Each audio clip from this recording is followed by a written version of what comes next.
Hello, today we are going to study the algorithm of comparing mixed numbers. But first we will remember how numbers are compared. So, if I write down the number 12,345, and I need to compare that number to the number 123, how do I compare it? That is, what are we going to talk about and what are we going to pay our attention to? The point is that the number 12,345 is written with 5 digits. That is 1, 2, 3, 3, 4, 5. And the number 123 is written with 3 digits. How can this number be compared? It is clear that the number that is written using 5 digits is greater than the number that is written using 3 digits. If we have a situation where I have numbers that are written with the same number of digits, well, let's say 1,012,345 and 1,1322. In this case, the number is written using 5 digits, and in this case, the number is written using 5 digits.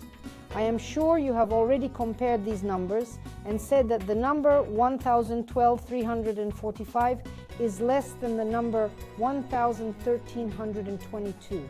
What did you do? Yes, at that, we compared the first number 1 and 1. They are equal. That is, nothing is given to us by comparing these numbers. But the next number, let me write down 1 equals 1. That's this number. The next number is 2, is less than 3. And then I conclude that naturally 13,262 is greater than 12,345.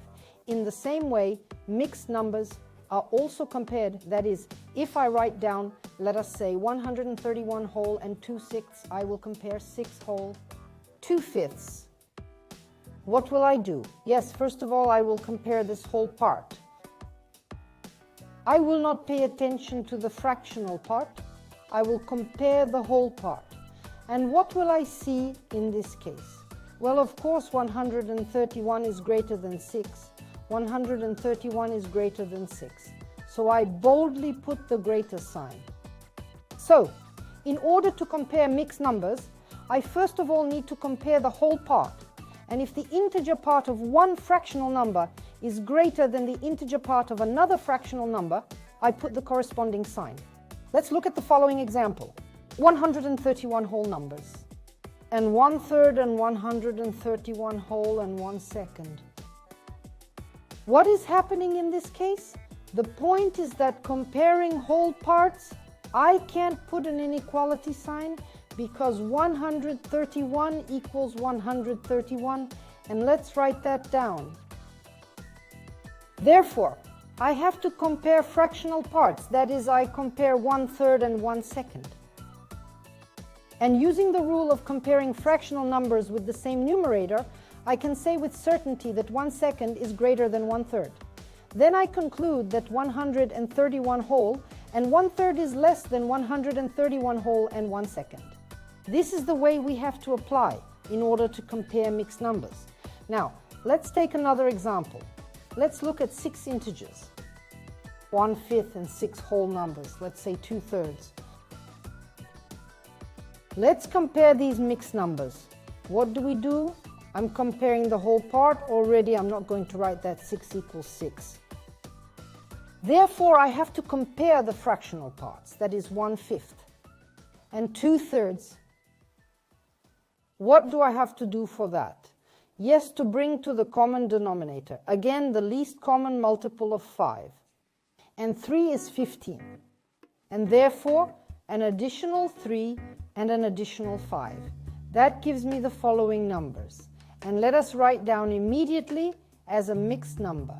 6 whole, 3/15, and 6 whole, and 10/15. And obviously 6 is equal to 6, and 10/15 is more than 3/15. Then I boldly put a sign less.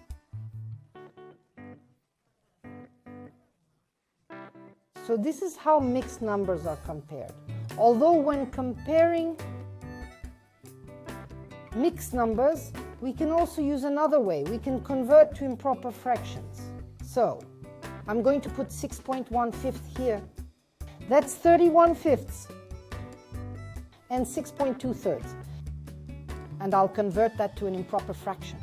The result is 20/3. So I will need to compare the fractional numbers, 31/5 and 20/3. I'm going to bring the common denominator back to the common denominator, and the common denominator is again 15. So here I have a 3 and here I have a 5. The result is, let's write here, and I end up with 93/15 and 115. Obviously, I will have more 115ths than 93/15. Here's another way to compare mixed numbers. In the next lesson, we'll look at a couple more interesting examples. And that's all for today. Goodbye. See you again.